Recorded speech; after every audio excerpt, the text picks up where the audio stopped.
This is part 2 of the review, and like I said in the first one, this will focus entirely on judging the storyline of Gladiator to see whether it was a good movie on its own. But while this movie does have some positive aspects, I'm focusing for now on the negative parts of it. So we open the film with Maximus Decimus Meridius, a Roman general leading the army against a group of Neanderthals that somehow lasted well into the Common Era. This battle was apparently the last battle to secure the victory of the Roman campaign in Germania.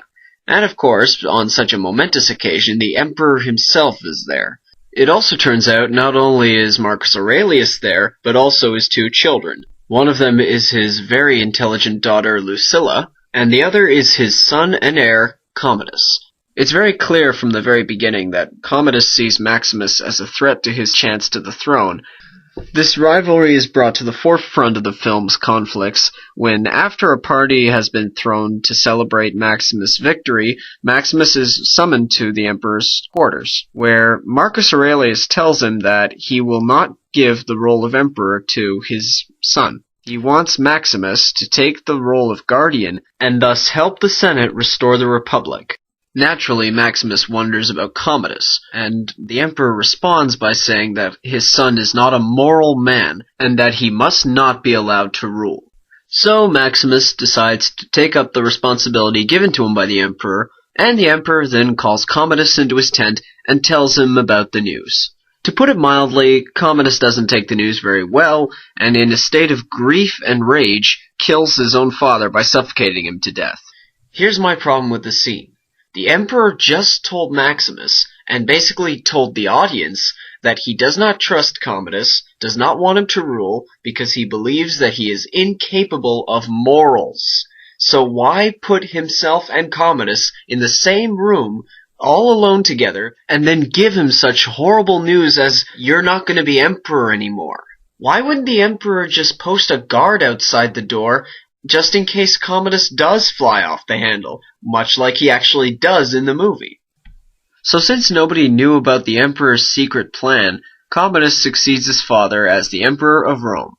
And since the only person out there who knows the truth is Maximus, he sentences Maximus to death and sends men to kill his family.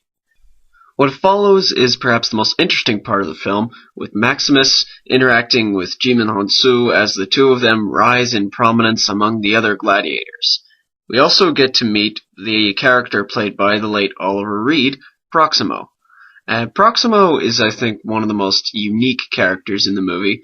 The character is an excellent foil to the Maximus character, and the conversations they have really interested me on their varied opinions and their background. So now with the other part of the story. We get to see Commodus' triumphant return to Rome, we get to see how he deals with angry senators who want him to actually do some work, and we get to see the sister Lucilla trying to raise her son, and all the while rejecting her brother's advances. To make a long story short, Commodus has a series of gladiator games where he finds that Maximus is indeed alive. This was a very interesting conflict for Commodus to be in my opinion. Because he's the emperor, he has to decide whether a gladiator lives or dies, but the public appeal forces him to let Maximus live. So here's where the story begins to get annoying again. With the help of Cicero, a former servant of his, and his new gladiator friends, Maximus will escape, go to his former army, who's still loyal to him, and he will return to Rome and give the power back to the senators. Now, Commodus ends up finding out, and the way he finds out always got on my nerves. What basically happens is that Lucilla's son, and Commodus' nephew, is playing a sword fight with the servants. Because it's his nephew, the emperor joins in, and after a bit of playing with the game, the little boy shocks his uncle by saying he wants to be a gladiator. Of course, Commodus tries to remind him, "Don't you much rather want to be a soldier?" And the little boy says, out of the complete blue, "I am Maximus, the savior of Rome." And from that, Commodus realizes that his sister and Maximus are up to something, and if he can threaten her with her son's life, she'll talk. So what in God's name inspired that kid to say something so blasphemous and traitorous in front of his uncle, the emperor? This kid is what, 12? He's gotta be smart enough to realize that that's gonna be insulting to Commodus. But even if you want to argue that the kid is just being completely naive, then how did he have the basis to say something like that in the first place? It's not like the phrase, Maximus, the savior of Rome, is common knowledge. The people have no reason to hate Commodus because he hasn't done anything bad. Only Commodus and Maximus knew that the emperor wanted to return Rome to the power of the people. So that means that Commodus can't be part of any conspiracy against himself, which leaves Maximus to have a conspiracy arranged. This arrangement gives way to only 3 people who could give away the full extent of the conspiracy: Senator Gracchus, Lucilla, and Maximus. And of those 3, there are only 2 people that could possibly have told Lucius anything, one of whom is a senator who probably is even more concerned about keeping the secret than anyone, and the other one is Lucilla, who holds everyone's lives in her hands because she orchestrated this entire conspiracy, and she's also in the best position to be blackmailed by Commodus. He could always threaten to kill her son, which is exactly what he does in the movie. Furthermore, Lucilla has always been shown in this movie as being intelligent, crafty, and being able to scent trouble and prevent trouble from happening. So why would she forget about such an obvious mistake as her own little boy giving something away to his uncle by accident or intent? Why would she even give him the chance to overhear her? I mean, seriously, did Ridley Scott and the screenwriters of this movie have no better solution to Commodus figuring out this conspiracy except to have a little boy somehow overhearing a plot that would never have been explained around him? Couldn't they have found any better way to show Commodus figuring this out?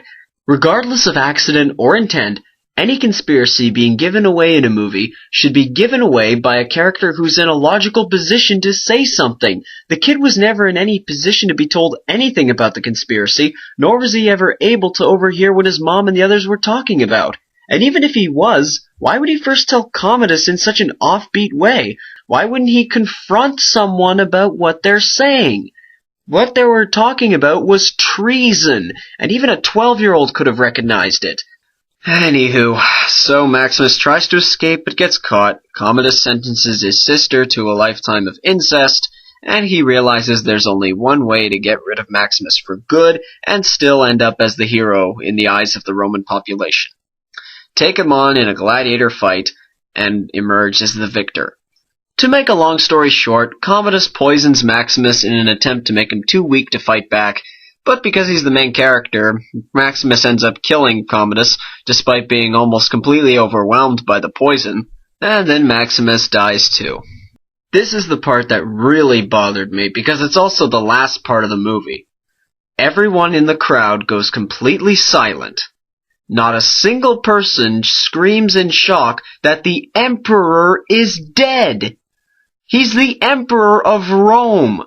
And to make this scene worse, Lucilla immediately tries to take command and orders that Maximus' body be carried out like he's some kind of a demigod. And everyone obeys her.